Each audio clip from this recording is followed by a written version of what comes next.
Welcome to WPS After Hours Podcast, a presentation of the Public Information Office. We take you beyond the headlines to get the story behind the stories on the issues that impact you. Today's episode holds a roundtable discussion on the topic of public order policing in our community. The panel includes over 70 years of policing experience with members from special events, crowd management, and the police liaison team. And now, settle in, grab your coffee. Here is your host. Good evening, everybody. Welcome to WPS After Hours.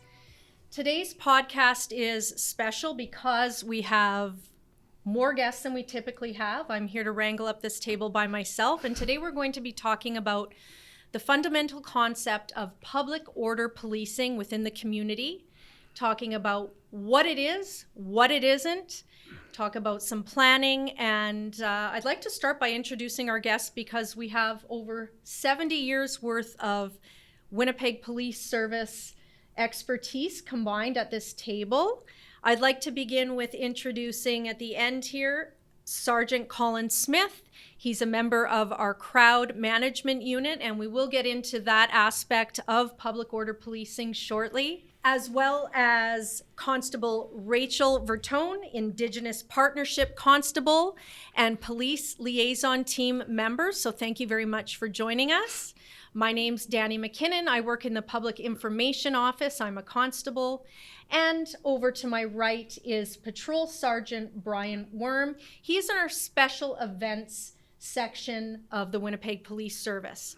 Now, all of these individuals are part of the public order policing in some aspect, and we're going to break that down. To begin, though, I'd like to just talk about what is the backbone of public order policing? What is the backbone of fundamental rights for Canadians? The Canadian Charter of Rights and Freedoms provides us all as Canadians with very fundamental rights such as freedom of expression and freedom of opinion, freedom of religion, and freedom to gather in public assembly. But often these freedoms come in large groups, gatherings, parades, protests even, and some of these events are planned and some of them are not planned. And so that's why we really want to dig into our public order policing framework and touch on how this whole process takes place. So who wants to start us off here? Colin, can you give us the sort of fundamental layout of what the heck is public order policing? Public order policing is a framework that the service uses to police all measure of public events within the community.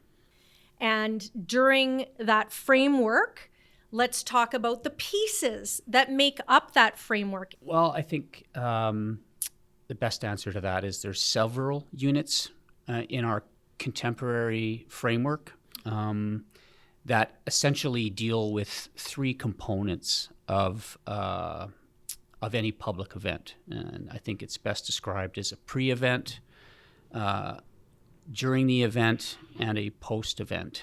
And all three of us here today, I think, represent various aspects of that stage. Okay, so Brian, you work in special events, and I understand that's like a very specialized event planner with some very, very trained criteria within your unit. So let's start by talking about what is the special events unit, who makes up your special events unit, and why do you exist? So it's a relatively new unit for us. It was normally a much smaller unit. One person dealt with a much smaller mandate of events. But now as the number of events has increased and the scale and the frequency has increased, we've increased the size of our special events unit now. We've got a special events commander, myself as the patrol sergeant, and I also have two constables that work with me on a planning team. And our goal, our mandate, is to plan for events that fall into a much larger category where we may have to integrate numerous divisions within the police service. And our job then is to come up with a plan, an administrative plan, a logistics support plan, a deployment plan for those resources for whatever the event is. So the idea being that we try and get as much information on the event as we can, and we determine what the most effective and efficient deployment of police resources would be. Good. So in a moment, I will ask you how you're gathering that information. But before we do that, Rachel, Police Liaison Team, what exactly is that team and who makes up the Police Liaison Team? So the Winnipeg Police Service, we trained about 20 members a couple years ago. So the Police Liaison Team is a resource of communication. So we're put into place, we're out of our Division 51, which is the Community Relations Division, and we are put out to connect with community partners, anybody who is exercising their right to demonstrate or protest, and then we give them the right information on how they can do that peacefully, lawfully, and safely. And then we connect with everybody else and ensure that that's carried through. Great, thank you. Brian, I'm going to come back to you. Okay. I thought it might be easiest if we took an example of a typical planned type of event, and let's walk through the beginning stages to the execution stage of this. Say, could we do a parade? Sure. Okay. Has there been a recent one that you could actually talk about? Yeah, we've had a number of smaller events and we've had a number of larger events recently. Most familiar to most people would be the Pride Parade that just happened a couple of weeks ago. Yeah. We've also had most recently the Whiteout Parade or Whiteout parties. Unfortunately, not as many as we would like maybe, but we certainly had a number of those. Those were all large events where we deployed police resources for them. For the purposes of helping and facilitating that event to occur. Not necessarily leading it or guiding it, but we were certainly in place to facilitate it and assist it. We also have a number of smaller events that happen almost weekly. School events, most people have seen a Remembrance Day parade or something like that, where we've had those, or a number of events where people feel that they need to take to the roadway, to move from point A to point B. We manage and support all of those processes. For the smaller events, we have what's called a parade permit, and that's through the city. It's a free permit. If we don't get a parade permit application, then we can't support that event. On a very rare occasion, we may end up allowing or issuing a parade permit, but due to operational requirements somewhere else, we may have to pull those officers back. And I think most people would understand that, parades are maybe not as important as some other events that the police deal with. If it happens where a group wants to do an event where maybe they don't have insurance or they can't get insurance or they don't want police involvement, and that happens, there is a way of having the event without having police involvement. And what we tell them at that point is that you are allowed to be on the sidewalk. You can walk anywhere you want to go on a sidewalk. You can have your flags, you can have your banners, you can do whatever, but you have to follow the traffic bylaws. The other option then is that you could use something in a city park, right? You can go to the city, get a parks permit. At that point, you can have whatever event you want. And there's a number of parks in the city that are large enough for that. The other thing that you can do, and again, it's a bit of a cost, but you could hire special duty and have officers assigned to your event. So even without a parade permit, certainly they're there. So it sounds like, to just recap, you gave a lot of permit information, but in a nutshell, with a little bit of planning on the organizer's part, it seems like it would be fairly easy to get a permit. You apply for it online, it's free. Correct. And there's a little bit of red tape you have to work through, a little bit of planning. Organizers have to speak with your office, get some information. And it's really to ensure, safe passageway for not only the parade, but other pedestrians and traffic that are not involved in the parade. And then also so that notification can be provided to the city and the rest of the community. So they become very aware of street closures, pedestrian walkway closures and whatnot, and the time frame that will exist in. I want to talk about the intelligence that's gathered and how you come into contact with those organizers, because although they're not planned, they're often not very secret, are they? They're talked through social media. The community often knows that this protest will be occurring on X day. Rachel, is this something that you are involved in with the planning and the communicating as a police liaison team member? Yes, definitely. So When we hear about a demonstration that's going to occur or a protest that's going to occur and that their permits haven't been obtained, our job is to gather the information. So we won't gather the intelligence. We will connect with the stakeholders that are involved, whether it's the demonstrators, the leader of the demonstration that's going to be there, say if they're taking, it might be the city itself, or if they're on somebody's property or whatever area they are in, we'll ensure that we're communicating with any stakeholder that's involved or that has a responsibility to what's going on. So our job as the liaison officers is to gather as much information, how many people are going to attend. We want to make sure everybody's safe. We want to make sure everybody's able to exercise their rights. But to do that, it still needs to be lawful. So we explain that there's jeopardy behind if you take the roadway, what's going to happen if you take the roadway, that there is a jeopardy to that, as well as if there's mischief to property and damage to anything.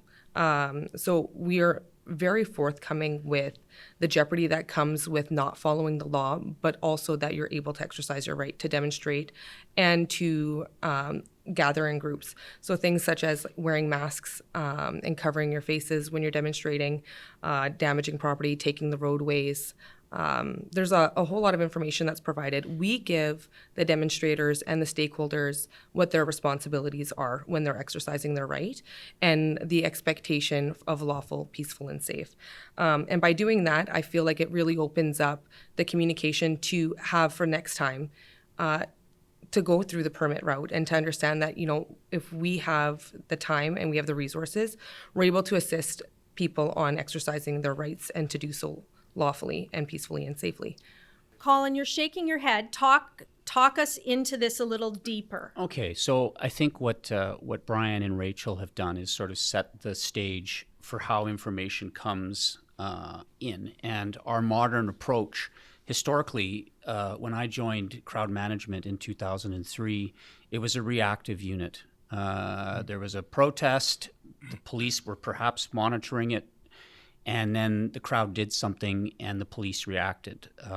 That is not the approach nowadays. Do you mean like arrested or handcuffed or they moved in? All of us, the crowd would perhaps do something that the police deemed egregious and they forced our hand and the police had to react. And that is not at all what we do nowadays. It is absolutely a proactive model where any opportunity for folks like in Rachel's office or in Brian's office to get out in front and start building these relationships with people, talking to them. How can we help you achieve a safe and successful event is essentially the mantra that Dave, it's completely proactive versus reactive. And that's just one of the elements in which things have progressed in our modern approach to policing these events. And is this working? Are they agreeable for the most part? For the most part, I think, you know, one of the failures previous to that was that there was no communication. Yeah. Right? It was, you know, we would show up as the police and there was an event, whatever that event is. Part of the communication between, you know, maybe Rachel's office or my office when we reach out to these organizers is one of the first questions we have is what's the goal of this event? What do you as the organizer want to see, right? Through those communication and through that rapport or through that consistent, you know, repetitive kind of engagement, we have built a system with many of these people that we, you know, we'll see them walking down the street and we'll say, hey, you know, hey, how's it going? But the simple fact of the matter is that they now understand that we are there to help them when we can. But as the organizer, you know, in many cases, the event goes very well. Yes. Right? The event goes off, police do their thing, the organizers or the group does their thing. Where it starts to fail or where it gets dangerous is that the organizer loses control of the group or maybe an element within the group. And we can help with that, right? Is, you know, we're watching for that. But that communication, knowing what the goal of the event is, we can work towards that same kind of situation. We're not just worried about a group of people gathering at Portage and Main for what purpose, right? And Colin talked about reacting. If we know what's happening, we know when it's happening, we know who's going to be there, and we've talked to them beforehand, now we don't need to go in with this massive force. We can show up with a few cars to help hold traffic points or something. So it's a much more controlled, much more regulated, I guess, if you want to call it that way, response to these events. And the communication is huge. It's 90% of what we do. Or managed. Is a good word that we use. I think one of the things that we all will agree on is that I think there's a misnomer in the public that the police don't support people's rights to protest and demonstrate, and that most certainly is not the case. The police are absolutely supportive of that as long as it's safe, peaceful, and lawful. You know, as a service, we police behaviors, not beliefs. And any way that we can help people express those charter rights of expression and assembly and do it in a safe and lawful way, we will support that every day of the week. Okay, I love that. We police behaviors, not beliefs. That's a great adage. Who wants to talk about the largest event that public order policing worked within our city, was a framework for, and I believe it's the Black Lives Matter For my opinion on the matter, I think that is the biggest event. Brian may have numbers to support a different assertion. However, I do believe that the BLM protest was our largest and our most successful. Why? It came on the heels of the death of George Floyd in the U.S. About a week and a half later. To say it was a polarizing and emotionally charged time in North American history is an understatement, I think.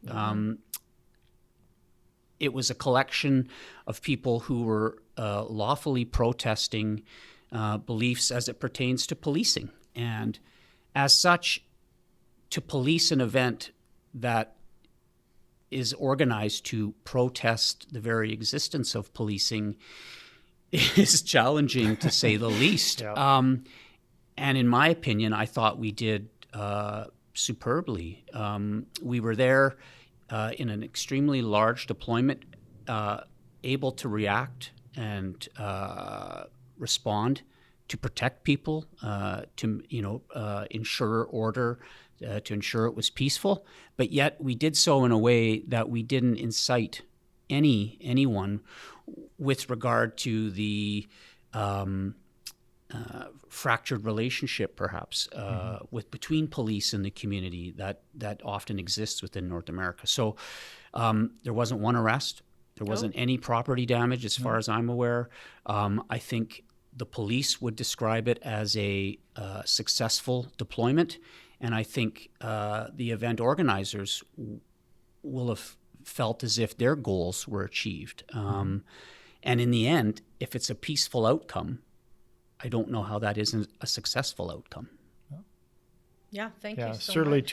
to a degree. Like, we estimated somewhere around 35,000 people for that event, and I think anybody would realize that that's a very large crowd in any city, and certainly it's set records in Winnipeg for an event. But the big thing there is that it's a crowd-driven event. Yes. Right? Anytime you put 35,000 people somewhere, you're not going to have enough police resources to control that if it goes poorly. So the organizer, again, and credit to them, they put the word out that this is what we want. We want a peaceful event so that police don't have to get involved. They moved from point A to point B. They obviously took the roadway, but it was one of those situations where the police facilitated the movement. We kept traffic away from them. It's hard to do traffic and be in a low observability posture, but traffic is duty. Traffic duty is traffic duty. But they made their way there. They made their way back. I don't know of any reports of any damage anywhere along the way. And like Colin said, there was absolutely no arrests. So, I mean, compared to how that went in other cities, I think Winnipeg ended up very well. I'm glad you brought that up, because I was going to say, do we have a front row seat to what happens south of our border? And do we learn from that? And if so, let's talk about it. I think anything that happens south of the 49th does affect us, through social media or through whatever the context of that event is. But even across Canada, with the advent of social media, you see things like the trucker convoy or different events like that, where it's grown and it's built grassroots through social media. So Winnipeg does see these events affecting Winnipeg. We had the trucker convoy here. We had it in Coutts. We had it in Emerson. We had it in Ottawa.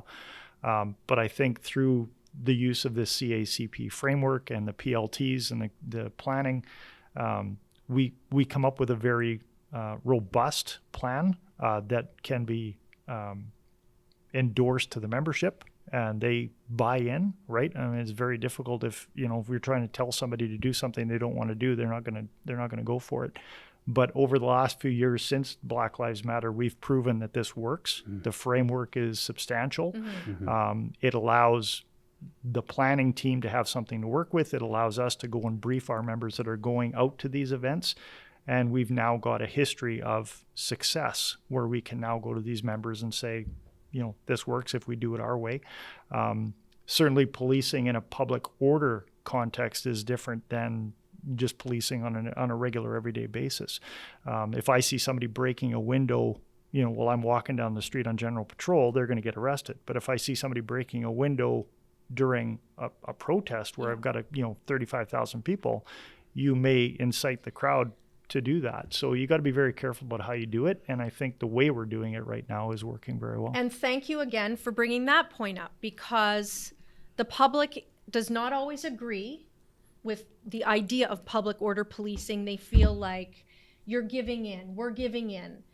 I'm hoping after this podcast, they'll understand a little bit more about the framework and why it works and why it continues to work throughout North America and why we're using it, locally. But is there some discretion? Because you've mentioned there's sometimes some damage. We've had incidents, we've had broken windows, we've had rocks thrown, we've had some minor assaults during some protests, we've had some situations. What do we say to those when people aren't always getting arrested, or the follow-up isn't there the way the public believes it should be? Now, I'm not saying it's not getting investigated, because we can assure you that it is, but sometimes it's not possible to, say, identify somebody, or like you said, you have to look at the big picture. If a window's getting broken during one of these scenarios, are we just letting it? Talk to me. I can certainly speak to that. That these incidents where there is assaults, there is damage, those matters are forwarded to our investigative units. Okay. Major crimes, for instance, deals primarily with a lot of those. And there have been arrests made in damages and assaults. The issue is that they're often weeks and months after the event, and quite often it isn't as newsworthy in that moment. So I think it's important for the public to know that, to what Brian's saying, although the police may choose in the heat of a public order event not to act, that doesn't mean that we're not going to, and that there's a free pass to cause damage or anything like that. Far from it. The police will follow that up, investigate it. We have video surveillance now. Most public places have it. We have social media live streaming from people in the crowd. So getting evidence to support any criminal prosecution or investigation is there, and we will follow those matters through. The biggest thing too is when, as liaison team members, we go into these situations and provide that jeopardy, and we give that to the leadership of persons that are demonstrating in the groups, and let them know that if this does occur, these things can happen. So, and everything is live streamed. Everything is posted everywhere on social media. We do our best as liaison members to have that communication in an impartial way. We are still police officers, but when it comes to communicating and having persons exercise their rights, we have to do so and step back and look at, like you said, we don't police people's beliefs, we police behaviors. So everybody is entitled to have their belief system and to exercise that right. So we just ensure that they know how to do so, but also that police aren't here to hinder you, we're here to help you. And we want to make sure everybody around us is safe as you exercise that. And Danny, if I may, I think what's important there is the national framework from the Chiefs of Police, the Association of Chiefs of Police, spoke to impartiality. And I can assure you that the service's approach to any public order issue is impartiality. But impartiality is not neutrality. Mm-hmm. So although we remain impartial to all sides, at some point, if an enforcement action is required, either to restore order and restore peace, or make arrests, that we will do that. But often in the very moment of the event itself, making a move to arrest someone for damaging property may not be best suited in that moment. Right. I'd like to add, it's that the most and the best work that's done is the pre-engagement work. Oh, okay. So having the opportunity to have that communication prior to the event, because once the event begins, tensions are high, emotions are high as well. And we understand that. We understand that being police officers too, liaison officers, when we make our communication, we don't go in our regular uniform. We understand that at times the uniform can be a barrier in itself. So to have those communications and to be able to have it in a good way where there's a good understanding and open dialogue between everybody involved. We attend in plain clothes, so we'll wear like a nice polo shirt with our uniform pants, not with the stripe. And I feel like that is a big help in opening up that communication and takes a barrier away to ensure that we can get that pre-engagement work done, get as much information as we can to ensure the safety of everybody involved. Yeah, I have to absolutely agree with Rachel there. To me, the biggest innovation in public order policing, and it's been relatively recently, and I'm sure they could both speak to that, is this pre-event aspect.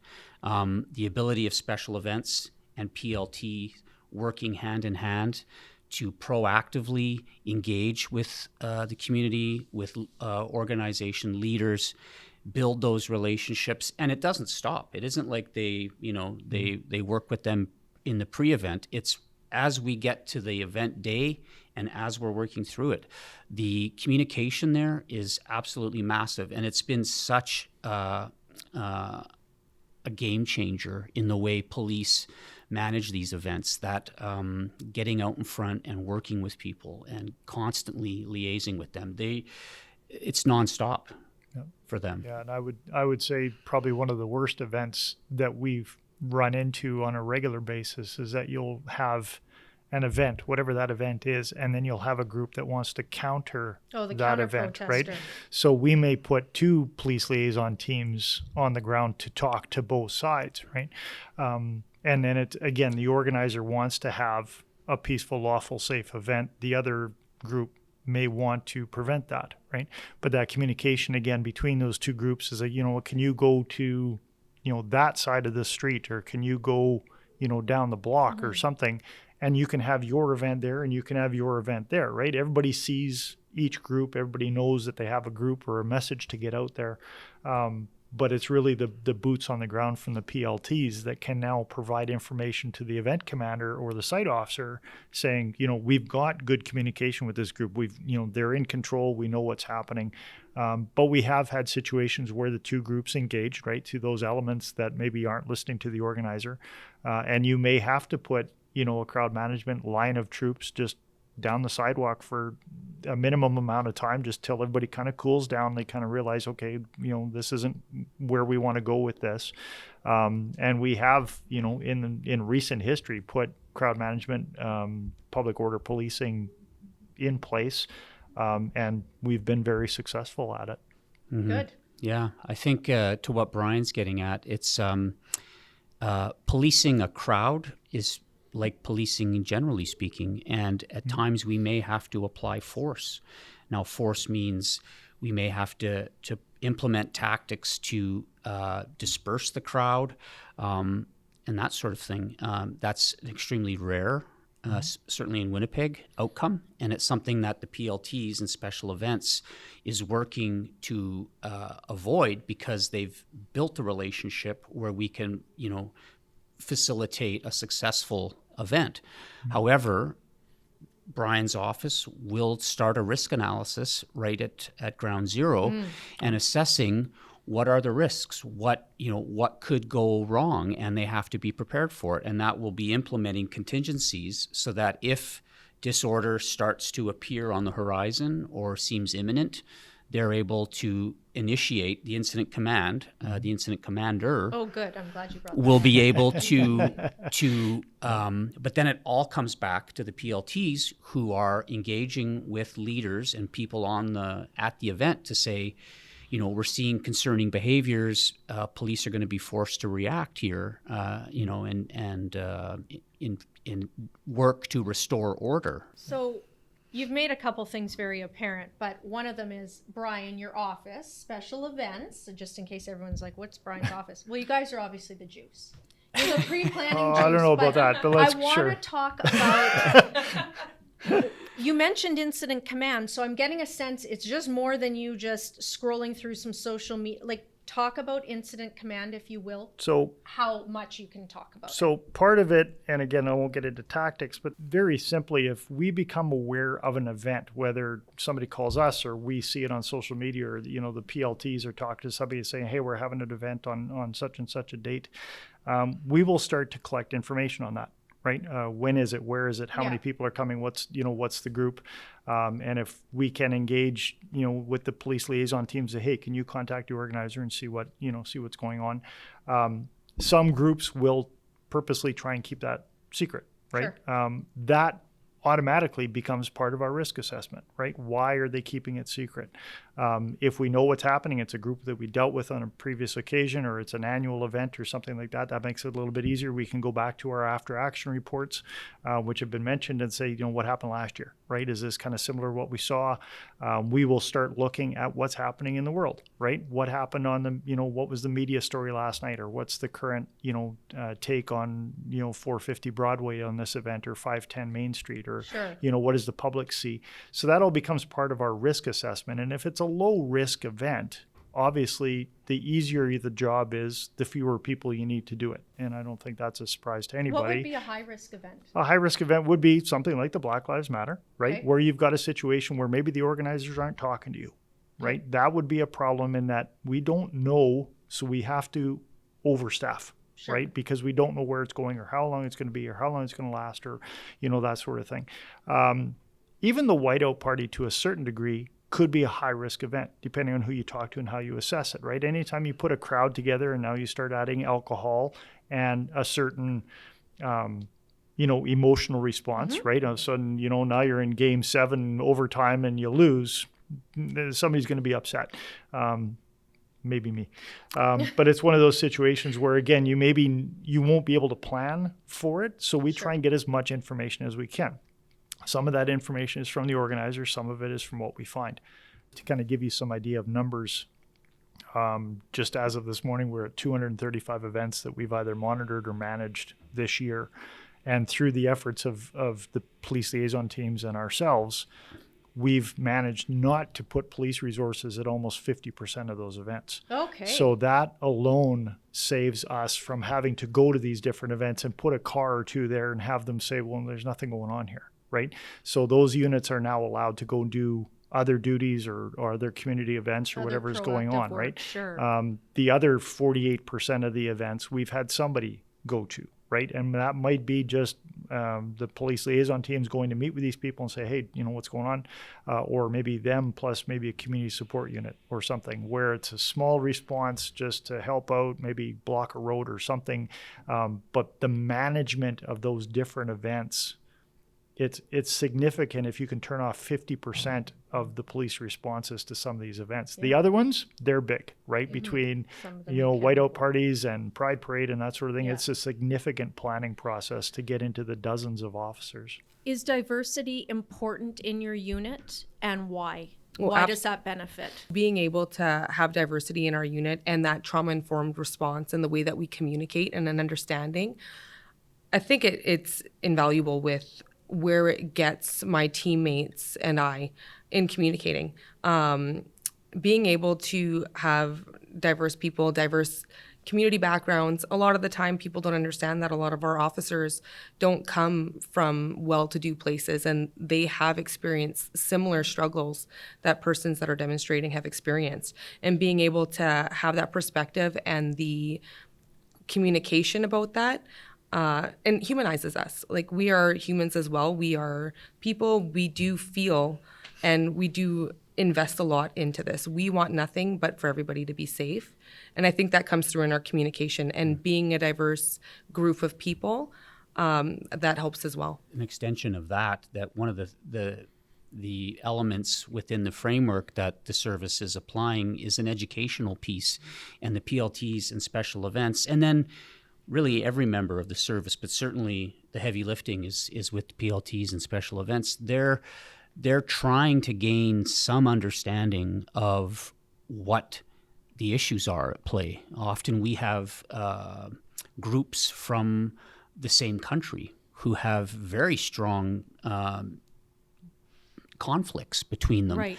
and to someone new to that conflict, it's difficult. So these members are trying to get a sense, because in order to police properly, to liaise properly, to try and help them plan an event that's lawful and safe, you have to have some sense of what the issues are between them. So again, for the service, this is where the PLTs and special events have been so important in sort of acquiring some of that background and helping us to understand, so that we can try to facilitate a peaceful event. Yeah, and I think part of that is by having a full-time unit, and we're one of the few services that have a full-time planning group. The special event. Yeah, special event okay. unit, right? There's certainly police services out there where it's, hey, today it's Colin's turn, or it's Rachel's turn next week, or whatever.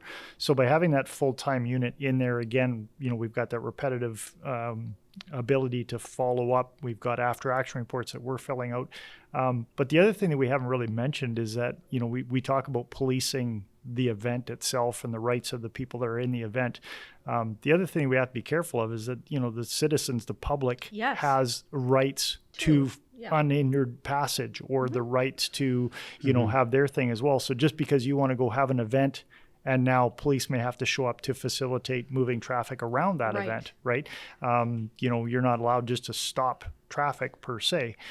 So the rights that we're enforcing, the rights that we're policing, are also of the public outside of the event. And I mean entirely outside of the Well, event. and that's So- massive. And I think I touched on that very early on in this podcast, because I said many of the community members think we, as in the public order policing establishment, the units that are doing even the pre-planning, are siding with these events. But I think you've done a really, really good job at painting a picture of how, look, people have these rights to do these expressions, these protests, and we want the entire community to benefit in the sense that they're unhindered, they're safe, they're unharmed. And when we plan it, we have a specific time frame. There are unplanned, and you manage it the best you can. And so far, you've just discussed a number of examples. Colin, I know it's not your full-time unit, but I introduced you as being part of the crowd management unit. We'd be remiss in not just briefly talking about that. What is the crowd management unit? Who does it consist of? The crowd management unit is a part-time unit that comprises approximately 120 members that make themselves available for all public order events as required. As well, we work, our unit is the unit that polices jet games, bomber games, concerts, and that's all through special duty. That's the event organizers like True North. They pay to have police those events. We were the singular public order policing tool 20 years ago, and now we are part of this team, and we're important, but we're no more important than the PLT's special events. I think it's worth noting that there's units like the drone unit and the community support units are massive now in our deployments for public order. Foot patrol downtown. All of these units provide this blanketed multi-unit approach where we are able to police these events, and if required, and we need to increase force options, it's there for us. But again, this is all part of that measured, impartial, and education-based approach that we're trying to implement for the city. And you mentioned training. I'd just like to jump in there real quick. Yeah, that's a great So last point. training, obviously CMU has very specific training, right? And they have their guys and girls are trained on it.